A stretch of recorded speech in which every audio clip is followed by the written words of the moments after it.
ওনারা ভেবেছেন ইনি বোধহয় আমাদের এই সৌরভ গাঙ্গুলি বা শাহরুখ খান। মানে এলে তার সাথে একটু সেলফি তুললাম, হাসলাম। মেসির যে লেভেলটা একটু অন্যরকম, সেটা বোধহয় আমাদের মন্ত্রী যারা শান্ত্রী, আমি শান্ত্রীই বলবো, মন্ত্রীর চেয়ে শান্ত্রী বেশি আজকাল, তারা বোধহয় জানতেন না। জানলে বাংলার মুখ এতটা পুড়তো না। কোনো ক্রীড়ামন্ত্রী মেসিকে জড়িয়ে ধরে ফটো তুলবে, এটা কিন্তু আমি ভাবতে পারছি না। যিনি ক্রীড়ামন্ত্রী হবেন তিনি দেখবেন যাতে ক্রীড়াটা ভালোভাবে হয়। তিনি তো, আমি একদম বলছি, ডায়মন্ড হারবারকে কোনো রকম আমি খারাপ করতে চাই না।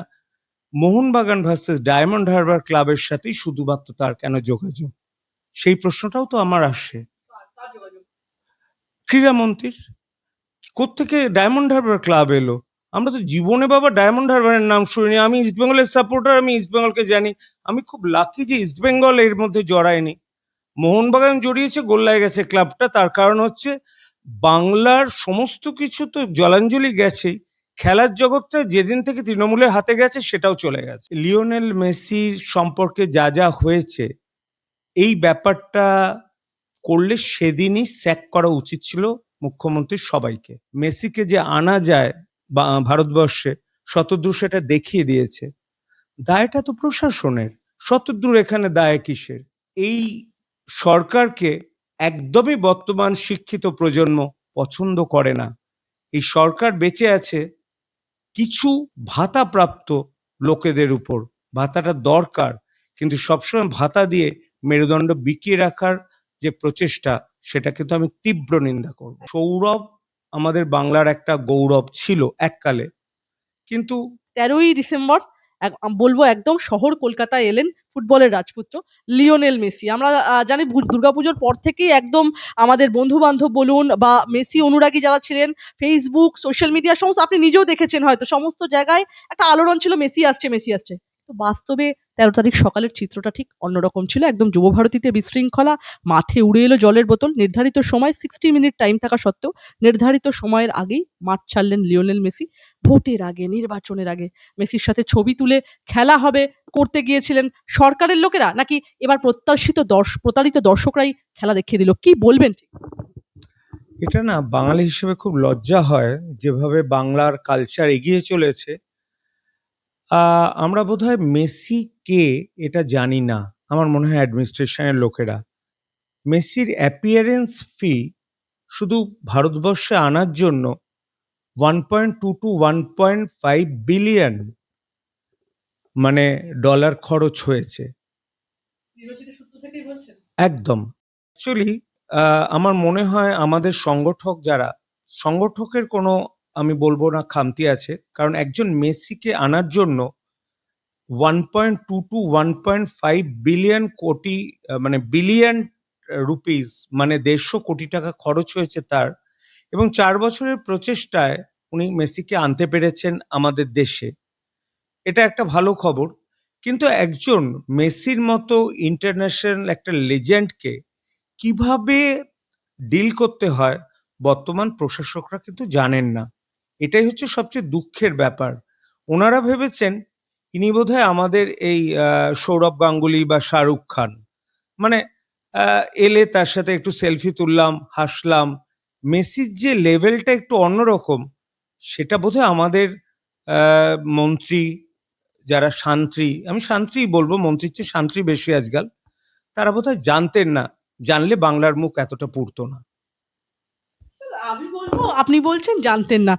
একটা একটা কথা বলবো, ঠিক নির্বাচনের আগে আগে, নির্বাচন একদম সামনে দোরগোড়ায়, ঠিক তার আগে এই যে মেসির কলকাতা শহর, কোনো রাজনৈতিক গন্ধ রয়েছে নাকি?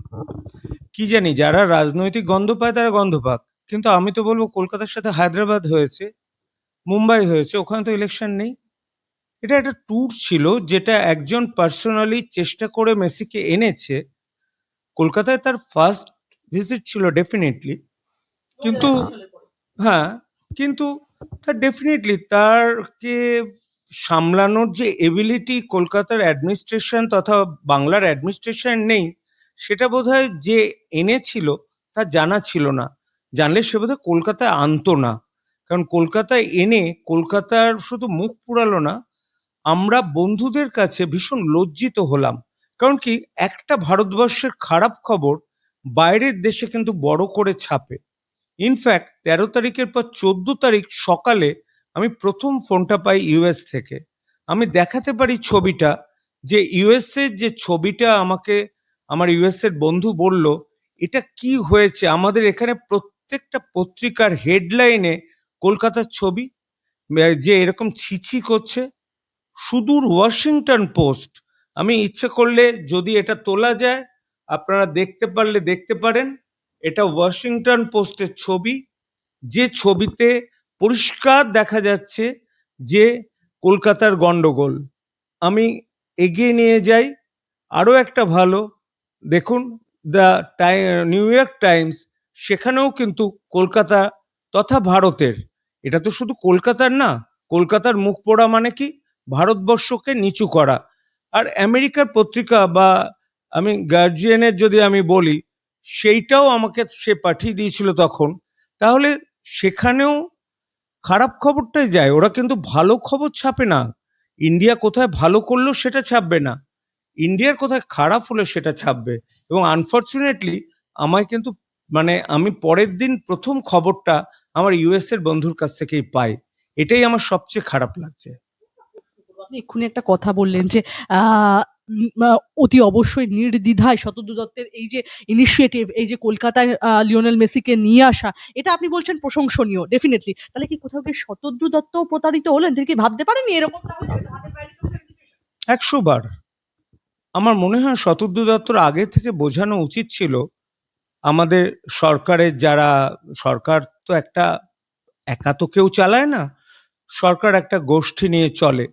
সরকারের যারা প্রশাসনে আছে, যে মেসির কিরকম মানে সিকিউরিটি দরকার, মেসির ধারের কাছে কেউ আসবে না। আর মেসিকে আনার উদ্দেশ্য হচ্ছে যাতে খেলার প্রচারটা ভারতবর্ষে তথা বাংলায় বাড়ে। বাঙালি কিছুটা আবেগপ্রবণ, কিন্তু তা বলে কোনো ক্রীড়ামন্ত্রী মেসিকে জড়িয়ে ধরে ফটো তুলবে, এটা কিন্তু আমি ভাবতে পারছি না। আজকে এই জিনিসগুলো না, আমার মনে হয় একটা বেসিক কোথাও শিক্ষার অভাব আছে। এই শিক্ষার অভাব না প্রতি পদক্ষেপে বর্তমান সরকারের কাছ থেকে আমরা পেয়ে যাচ্ছি। এই শিক্ষার অভাবটা শুধুমাত্র, আমি কিন্তু ওই, আমি যে সরকারের, মানে আমি সবসময় যে সরকারের এগেনস্টে বলি তা না। এই শিক্ষার অভাবটা আমার মনে হয় এই বর্তমান সরকারের খুব কম মন্ত্রীর আছে, আদৌ আছে কিনা আমি জানি না। কারণ এটা ওনাদের বোঝা উচিত ছিল, ইনি এমনি প্লেয়ার নন যাকে বিশ্বে 1 নম্বর প্লেয়ার বলা হয়, যিনি তার পার্সোনাল জেট ভাড়া করে 150 কোটি টাকা আমাদের ইন্ডিয়ান রুপিসে খরচ করে এসছেন। তাকে এভাবে জড়িয়ে ধরা যায় না। উনি তৃণমূলের কেনা কোনো পাত্র নন। ন্যাচারালি ওনার নিজস্ব সিকিউরিটি, সোজা ওনাকে দেখলেন, হি ইজ নট সেফ, ব্যাস নিয়ে বার করে গেলেন। মাঝখান থেকে কি হলো, আপনি যদি দেখেন যে টিকিটের ফেস ভ্যালু হচ্ছে 3 থেকে 3,500 টাকা, কিন্তু টিকিট বিক্রি হয়েছে যেগুলো একদম সামনের দিকে 15,000 টাকায়। দর্শকরা প্রতারিত হলেন। একদম প্রতারণার ক্ষোভ ডাইরেক্টলি কার উপর পড়বে? ডেফিনেটলি অ্যাডমিনিস্ট্রেশনের উপর। আর সামনে যা পেরেছে ভেঙেছে, যা পেয়েছে কেউ বাংলাদেশের মতো নিয়ে চলে গেছে, বাংলাদেশে যেমন আমরা দেখেছি। তাহলে কি বাঙালি, আমাদের পশ্চিমবঙ্গের বাঙালি আর বাংলাদেশের বাঙালি কি এক হয়ে গেল? আমরা কি এত নিচে নেমে গেলাম? সেটা না আমাকে খুব ব্যথা দেয়। আসলে আমরা তো এরকম দেখিনি, এরকম দেখে তো বড় হইনি। আমরা জানি যিনি আমাদের শিক্ষামন্ত্রী হবেন তার শিক্ষা থাকবে, তার মধ্যে একটা একটা একটা ডেপথ থাকবে। যিনি ক্রীড়ামন্ত্রী হবেন তিনি দেখবেন যাতে ক্রীড়াটা ভালোভাবে হয়। তিনি তো, আমি একদম বলছি, ডায়মন্ড হারবারকে কোনো রকম আমি খারাপ করতে চাই না। মোহনবাগান ভার্সেস ডায়মন্ড হারবার ক্লাবের সাথেই শুধুমাত্র তার কেন যোগাযোগ, সেই প্রশ্নটাও তো আমার আসে। কার যোগাযোগ? ক্রীড়ামন্ত্রীর কোত্থেকে ডায়মন্ড হারবার ক্লাব এলো? আমরা তো জীবনে বাবা ডায়মন্ড হারবারের নাম শুনিনি। আমি ইস্টবেঙ্গলের সাপোর্টার, আমি ইস্টবেঙ্গলকে জানি।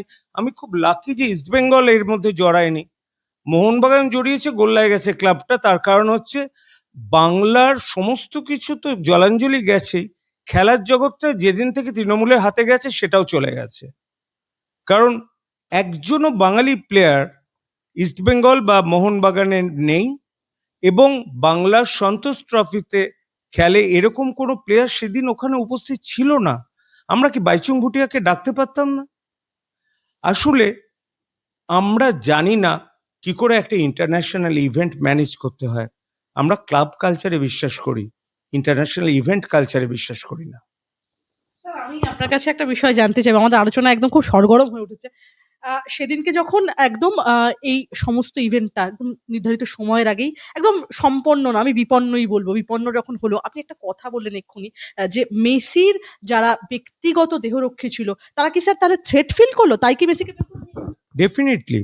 আমি যতদূর আমি গার্জিয়ানটা পুরো পড়ছিলাম যে কয়েকটা আঁচড়ের দাগ নাকি কি বলে? হ্যাঁ, সুয়ারেজের পেটে কি সুতরাং তারপরে আর ওরা রিস্ক নিতে চায়নি। কারণ মেসিকে প্রোটেক্ট করাই তাদের কাজ। তারা দেখলো 14-15 মিনিট থেকে না, এভাবে তো আমরা ছেড়ে দিতে পারি না, নিয়ে চলে গেলেন।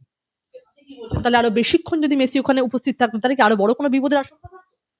যদি আমাদের অ্যাডমিনিস্ট্রেশনের মাথায় কোনো বুদ্ধি থাকতো, শিক্ষা থাকতো, তাহলে ওখানে প্লেয়ার ছাড়া আর কেউ থাকতো না। বাংলার মাথা হেট হয়ে গেছে এখানে। সত্যি কথা বলতে কি, আগে যখন মারাদোনা এসছিলেন, পেলে এসছিলেন, আমরা কি কখনো দেখেছি এরকম ব্যাপার? ক্রীড়ামন্ত্রী ছিলেন, হাত নেড়ে দূরে ছিলেন। কেউ এরকম জড়িয়ে সেলফি তোলার এত নেশা কেন? নিজেদের প্রচার পাওয়ার, নিজের মুখটাকে দেখানোর এত বেশি দরকারটা কিসের? আমি তো এটাই বুঝতে পারি না। ক্রীড়ামন্ত্রীর উচিত ছিল, বা মুখ্যমন্ত্রী এবং মুখ্য সচিব প্রশাসনের উচিত ছিল, ওখানে ক্রীড়া জগতের বাইরে হার্ডলি 3-4 জন ব্যক্তি ছাড়া কেউ যেন মাঠে না ঢোকে। কিন্তু আনফর্চুনেটলি ওই যে বললাম, পশ্চিমবঙ্গ ডুবে গেছে ক্লাব কালচারে। মেসি কিন্তু ক্লাব কালচারের প্লেয়ার নয়, মেসি একজন ইন্টারন্যাশনাল লিগের, এবং আমরা জানি না মেসিকে কিভাবে ভালো রাখতে হবে। আনফর্চুনেট। আপনি এই কথা বলছেন। তৃণমূলের একটা শ্রেণীর সমর্থকরা তারা তো বলছেন যে লিওনেল মেসি নিজে থেকে জড়িয়ে ধরেছিলেন ক্রীড়ামন্ত্রী। আমার তো ছবি দেখে একবারও মনে হয়নি। একটা ছবি রয়েছে, অরূপ বিশ্বাস পেছন থেকে হাত দিয়ে সামনে ধরে রয়েছে। সেটা কি করে হয়? ছবি তো মিথ্যে কথা বলবে না। আর আমরা তো জানি, মানে মিথ্যে কথা তৃণমূল সবসময় বলে, মানে ওরা সত্যি খুব কম বলে। সুতরাং আমি এই কথাটা বিশ্বাস করতে পারছি না। আপনারা বামেরা যখন মারাদোনা এসেছিল, তখন নাকি রীতিমতো মারাদোনার সাথে কি করা হয়েছিল সেটা সেই সময়ের মানুষ ঠিক মনে রাখবে। তাই আর যারা সমালোচনা করছে করুক। আপনারা যারা একদম একদম বামপন্থী একটা দলের সঙ্গে যুক্ত, আ তারা যেন কোনো কথা না বলে। একদম ভুল। মারাদোনা এসছিলেন, মারাদোনা দৌড়েছিলেন, খুব দূরে সুভাষ চক্রবর্তী বসেছিলেন, এবং মারাদোনার সাথে ওনার এমনই ভালো সম্পর্ক, যখন সুভাষ চক্রবর্তী মারা যান, মারাদোনা একটা পার্সোনাল মেল পাঠিয়েছিলেন সুভাষ চক্রবর্তীকে, যে তারা খুব দুঃখিত এই লসের জন্য। সুতরাং that was a different issue. ওই সময়টা ছিল না, অন্য একটা সময়। এখন না, এই মেলা খেলা করে না সবাই জিনিসটাকে এত লো করে দিয়েছে যে কোন সময় হাই রাখতে হবে, কোন সময় লো রাখতে হবে, সেই ব্যাপারটাই সবাই ভুলে গেছে। আমি তো আমার বিষয়ে আসবোই। তার প্রসঙ্গে একটা ছোট্ট কথা জিজ্ঞেস করবো আপনার কথা সূত্রে আমি লোভ সামলাতে পারলাম না, না জিজ্ঞেস করার। আপনি একটা কথা বললেন যে বাংলায় ইতিমধ্যে ক্লাব কালচারটা বড্ড বেশি করে তার বাহুল্য দেখা যাচ্ছে। কখনোই লিওনেল মেসি এই ক্লাব কালচারের সাথে অবগত নন এবং তিনি সেই ধরনের প্লেয়ারই নন। এবার একটা কথা বলব স্যার, সেদিনকে আমরা দেখলাম একাধিক শাসক দলের প্রভাবশালী ব্যক্তিত্বদের পরিবারের লোকজন, এটা কি কোথাও গিয়ে সাধারণ জনগণ যে টিকিট কেটে যারা এলেন তাদের প্রোগ্রাম না হয়ে গিয়ে রাজ্যের শাসক দল মূলত তৃণমূলের ঘরোয়া প্রোগ্রাম হয়ে গেছে? এটা প্রশাসনিক ব্যর্থতা। কেন তাদের ঢুকতে দিল? এটা আমার মনে হয়, ক্রীড়ামন্ত্রী যদি না পারতেন, উনি মুখ্যমন্ত্রীকে ফোন করে বলতে পারতেন যে আপনার আত্মীয় স্বজনরা এসে রয়েছে। ক্রীড়ামন্ত্রী হয়তো মুখ্যমন্ত্রীর আত্মীয় স্বজন রয়েছে বলে বলতে পারেননি। ন্যাচারালি উনি মুখ্যমন্ত্রীকে ফোন করতে পারতেন যে আপনি প্লিজ আপনার আত্মীয় স্বজনদের বলুন সরে যেতে। আমার মনে হয় এখনো কিন্তু বাংলার মানুষ মুখ্যমন্ত্রী যদি আবেদন করে সরে যেতেন।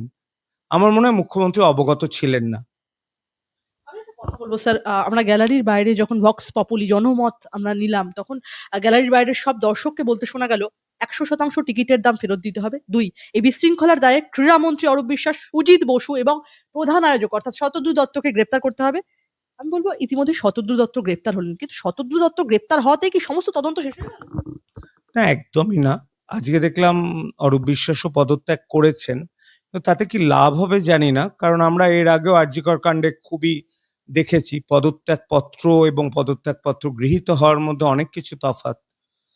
কারণ লিওনেল মেসির সম্পর্কে যা যা হয়েছে, এই ব্যাপারটা করলে সেদিনই স্যাক করা উচিত ছিল মুখ্যমন্ত্রীর সবাইকে, যারা ওখানে ছিলেন। আমি কিন্তু সুজিত বসুকে দেখিনি ওইখানটায়, মানে অন্তত ওর ভেতরে। সুতরাং ওনার সম্পর্কে বলতে হায়াত পারবো না। হোটেলে আমি একটা এক্ষেত্রে আপনাকে ইনফরমেশন দিয়ে রাখবো। হায়াত হোটেলে সেদিনকে প্রায় ৪৫ মিনিট যে শিডিউলিং ছিল ১১টার সময় স্টেডিয়ামে যাওয়ার, সেখান থেকে হায়াত হোটেল থেকেই লিওনেল মেসি, রদ্রিগো দি পল এবং সুয়ারেজ তারা বেরোন ১১টা ৪৫ মিনিটে। সেখানে আমরা যতদূর আমাদের কাছে খবর আসছে ৯ লাখ টাকার বিনিময়ে ব্যক্তিগত পরিসরে ছবি তোলা হচ্ছিল, একাধিক ছবি। সুজিত বসু ভার্চুয়ালি একদম এই যে স্ট্যাচু সেটি ওপেনিং করাচ্ছিলেন। কি বলবেন? দেখুন, হায়াতের টিকিটের দাম ছিল, হায়াতে যারা সেলফি তুলবে তার ৯ লাখ টাকা। যারা করমর্দন করবে মেসির সাথে, আমার মনে হয় সেটা বোধহয় ১২ লাখ টাকা ছিল। মেসির সাথে ব্রেকফাস্ট খাওয়ার টাকাও নিশ্চয়ই নির্ধারণ করা হয়েছে। অপ্রীতিকর ঘটনার জন্য মুখ্যমন্ত্রী মমতা বন্দ্যোপাধ্যায় সবার কাছে ক্ষমা চাইলেন, ইনক্লুডিং লিওনেল মেসি, এবং ওনার নির্দেশে আয়োজককে অ্যারেস্ট করা হলো। সেটা কি যথেষ্ট প্রশংসনীয় নয়? আমার কাছে না। কারণ আমার মনে হয় একটা রাজ্যের মুখ্যমন্ত্রী কেন একজন প্লেয়ারের কাছে ক্ষমা চাইবে? রাজ্যের মুখ্যমন্ত্রী তো আমাদের প্রশাসনিক প্রধান। যদি ক্ষমা চাইবে তাহলে আমাদের ক্রীড়ামন্ত্রী ক্ষমা চাইতো। মুখ্যমন্ত্রী কেন সব ব্যাপারে ক্ষমা চাইতে যাবেন? আমাদের বাংলার মুখ হেক্ট হবে না? একজন মুখ্যমন্ত্রীর মতো জায়গায় বসে তিনি কেন লিওনেল মেসির কাছে ক্ষমা চাইবেন? লিওনেল মেসি আফটার অল একজন প্লেয়ার, আর মুখ্যমন্ত্রী আমাদের প্রশাসনের সবচেয়ে উপরে।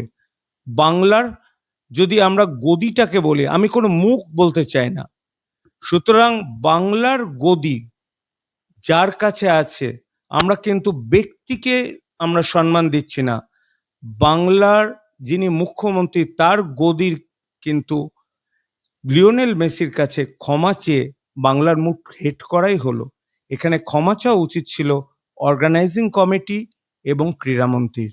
মুখ্যমন্ত্রী এখানে হস্তক্ষেপ করাটা আমি বলি না, এটা প্রশংসাজনক নয়। একদমই। স্যার, গোটা বিশ্বের সামনে বাংলার সম্মান নষ্ট হলো। পুলিশ মন্ত্রী তো রাজ্যের মুখ্যমন্ত্রী মমতা বন্দ্যোপাধ্যায়। আমরা দেখলাম বিধাননগরের পুলিশ কমিশনার তিনি রীতিমতো সেলফি তুলছিলেন সেখানে নিরাপত্তারক্ষীদের পাশে দাঁড়িয়ে।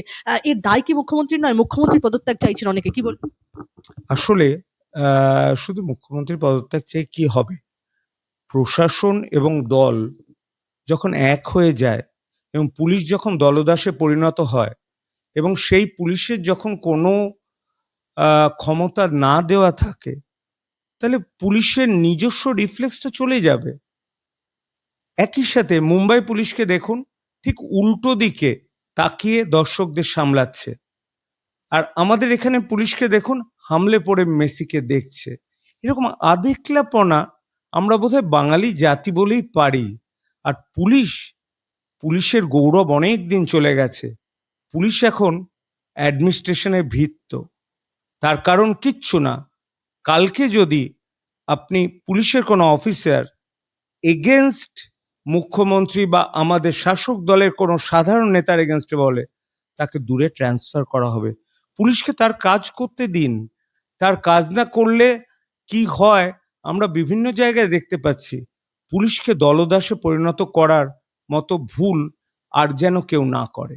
স্যার, হায়দ্রাবাদ মুম্বাই স্টেডিয়ামে একদম স্বমহিমায় দেখা গেল উজ্জ্বল লিওনেল মেসিকে, কিন্তু কলকাতা পারল না। এর দায় ঠিক কার? এই ম্যানেজমেন্টের দায়িত্ব, এই যে হায়দ্রাবাদ, দিল্লি, মুম্বাই, এর দায়িত্ব কিন্তু শতদ্রু দত্তই ছিলেন। সেখানে কিন্তু সুষ্ঠুভাবে সবটা সম্পন্ন হলো। তাই কলকাতায় যে সমস্ত কিছুর দায় শতদ্রু দত্তর উপরে ছেড়ে দেওয়া হচ্ছে, প্রকৃত অর্থে দায়টা ঠিক কার? কলকাতায় এই যে ম্যাসাকারটা হলো। আমি তো শতদূর প্রশংসা করব। মানে ১.৫ লাখ, মানে ১২০ থেকে ১৫০ কোটি টাকা খরচ করেও মেসিকে যে আনা যায় বা ভারতবর্ষে, শতদূর সেটা দেখিয়ে দিয়েছে। দায়টা তো প্রশাসনের। শতদূর এখানে দায় কিসের? শতদূর ছাড়া যদি হায়দ্রাবাদ করতে পারে, শতদূর ছাড়া যদি মুম্বাই দেখাতে পারে যে সুনীল ছেত্রীর সাথে এবং আহ, আমাদের কিংবদন্তি যে ক্রিকেটার সচিন তেন্ডুলকার, সবচেয়ে ভালো লাগলো হায়দ্রাবাদের মুখ্যমন্ত্রী কিন্তু খেললেন, ধারে কাছে এলেন না। কিন্তু আমি 100% শিওর এরকম বোধহয় বাংলার কালচারটা গিয়ে ঠেকবে, এটা বোঝা আমাদের উচিত ছিল। তাহলে বলছেন রেভান্স রেড্ডি, রেখা গুপ্তা, দেবেন্দ্র ফাডনাবিস, এনারা সবাই উইনার, মমতা বন্দ্যোপাধ্যায় কোথাও কি হেরে গেলেন? না, হারা জেতার প্রশ্ন না, এটা মমতা বন্দ্যোপাধ্যায়ের ব্যাপারই না। সমস্ত বিশ্বের কাছে বাংলার মান হেট হলো। এখানে মমতা ব্যানার্জির হারা জেতায় কিছু এসে যায় না। বাঙালি হেরে গেল, বাঙালির মান চলে গেল। বাঙালির মান এমনিই গেছে। আমরা বাইরের কোথাও কোথাও যদি যাই, মহারাষ্ট্রে যাই বা কোথাও যাই, এমনিই বলা হয়, ও তুমি কোথা থেকে এসছো? ক্যালকাটা, আচ্ছা। সুতরাং একটা তো হয়, কিন্তু কলকাতাকে আমরা ভালোবাসি। আমি চাই কলকাতা আবার আগের স্বমহিমায় ফিরুক। কলকাতার অ্যাডমিনিস্ট্রেশন যেন দলদাসে না পরিণত হয়। আজকে দলদাসে পরিণত, এবং কিছু অশিক্ষিত, যার বাংলা ভাষায় লেখা দেখে আমি দেখলাম 3টে না 4টে বানান ভুল। ক্রীড়ামন্ত্রীর পদত্যাগপত্রটা দেখে আমার হাসি পেল। তা যদি সে বাংলায় না চিঠি লিখতে পারে, বাবা ইংরেজিতে লিখুক। তা যদি না পারে, তার পিএ একটা টাইপ করে দিক। অনেকেই তো নাও পারতে পারে। কাদের হাতে বাংলা রয়েছে স্যার? আহ, চিঠি লিখতে পারছেন না? না, তিনি নাও চিঠি লিখতে পারেন। একটা কথা আমি বলে দিই, লেখাপড়ার সাথে প্রশাসন একসাথে করা যায় না। কারণ আমলারা আছে, আমলাদের উপর যদি নির্ভর করে চিঠিটা লিখতে পারতেন, তাহলে বোধহয় ভালো হতো। আর চিঠিটা কি করে সবার সামনে চলে এলো সেটাও যায় না, সেটাও তো বাংলার লজ্জা। আমি একটা বাংলায় কথা বলবো, বাংলায় চিঠি লিখবো, তাতেও বাংলা ভাষা ভুল হবে। তা কিনা আমি আমার চিফ মিনিস্টারের কাছে আমার পদত্যাগপত্র পাঠাচ্ছি, সেখানে বাংলা ভুল হওয়াটা কিন্তু বাঞ্ছনীয় নয়। এটা আমাদের বাঙালির কাছে বাংলার মাথা হেট হওয়া উচিত, যে এই বাংলায় বেশি দিন আগে নয় রবীন্দ্রনাথ ছিলেন, রবীন্দ্রনাথ টেগরের বাংলা। আমরা শুধুমাত্র বাঙালি বেঁচে আছি নস্টালজিয়া আটকে। বর্তমান প্রজন্ম কিন্তু বাংলা ভাষাকেও গুরুত্ব দিচ্ছে, এবং এই সরকারকে একদমই বর্তমান শিক্ষিত প্রজন্ম পছন্দ করে না। এই সরকার বেঁচে আছে কিছু ভাতাপ্রাপ্ত লোকেদের উপর। ভাতাটা দরকার, কিন্তু সবসময় ভাতা দিয়ে মেরুদণ্ড বিকিয়ে রাখার যে প্রচেষ্টা, সেটা কিন্তু আমি তীব্র নিন্দা করব। একদমই। আমার শেষ কয়েকটা প্রশ্ন আপনার কাছে, একদম সাক্ষাৎকার শেষের দিকে চলেছি। একটা প্রশ্ন পুরোপুরি গুরুত্বপূর্ণ প্রশ্ন। এই যে টিকিটের দাম, এই টিকিটের দাম নির্ধারণে কি সরকারের কোনো নজরদারি ছিল না? মনে হয় না। তার কারণ আমি তো নেটে দেখছিলাম যে হায়দ্রাবাদ আর কলকাতার দাম প্রায় এক, দিল্লির দাম একটু বেশি, মুম্বাইয়ের দামও প্রায় এক। 4,000 টাকা দিয়ে স্টার্টিং ছিল। কিন্তু সেটা আমরা তো জানি কালোবাজারি তো আগে সিনেমাতেও হতো। তা ঠিক আছে, এখানে কালোবাজারিটা একটু বেশি করে হয়। মানে 4,000 টিকিটটা 40,000-এ বিক্রি হয়েছে বা 30,000-এ বিক্রি হয়েছে। এখন তো সবকিছুই মুদ্রাস্ফীতির যুগ না। এখন যদি টিকিটের দামেও 2 নম্বরই করা হয়, সেটা মুদ্রাস্ফীতির জন্য বেড়েছে। একদম। এটার জন্য কি আছে? মাঠের বাইরে থেকে দর্শকদের একদম টুকরো টুকরো কথা শোনা গেল যে আমরা যারা 10,000 টাকার টিকিট কেটে এলাম, শুধু মন্ত্রীরাই ওখানে ঘুরে বেড়াচ্ছে, ক্ষোভ উগড়ে দিচ্ছেন না। বলছেন আমরা মেসিকে নয়, এখানে এই লিফলেটে অরূপ বিশ্বাসের মুখ দেওয়া উচিত ছিল। একদম।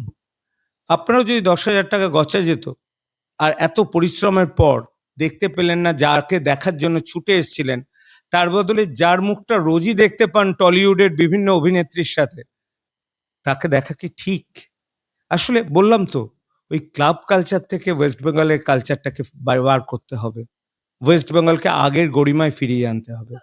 যুবভারতী ভাঙচুর কাণ্ডে এবার একদম কড়া পুলিশি ব্যবস্থা, গ্রেপ্তার হলেন 5 জন। প্রাথমিক অনুমান স্টেডিয়ামের ক্ষয়ক্ষতির পরিমাণ প্রায় 2 কোটি টাকা থেকে 2.25 কোটি টাকা। ইতিমধ্যেই কলকাতা পুলিশের ডিজি রাজীব কুমারকে শোকজ করা হচ্ছে। মুখ্যমন্ত্রী গঠন করা যে তদন্ত কমিটি, সেখান থেকে। আমি বলবো এই যে স্টেডিয়ামের যে ক্ষয়ক্ষতির যে মূল্য, সে এতদিন আমরা জানি যে রীতিমতো রাজকোষের টাকা থেকে গান ধ্যান মেলা ইত্যাদি দেওয়া হতো, এবার কি মানুষের করের টাকা থেকে স্যার এই স্টেডিয়াম মেরামতির টাকাও দেওয়া হবে? হ্যাঁ, অবশ্যই। দেখুন, পশ্চিমবঙ্গ সরকার যদি শ্বেতপত্র প্রকাশ করে না, on the verge of economic crisis, মানে ইকোনমিক এমার্জেন্সি, টাকাটা দেবে কোত্থেকে? একটা মদের দাম একটু বেড়েছে, বাংলা মদের, যার জন্য 4,000 কোটি টাকা এক্সট্রা হবে বলে সবাই অনুমান করছে। তার থেকে ঠিক আছে, 2 কোটি টাকা দিয়ে দেওয়া হবে। কারণ রাজস্ব তো আর কোনো উৎপাদন নেই, সুতরাং করা হবে কি করে?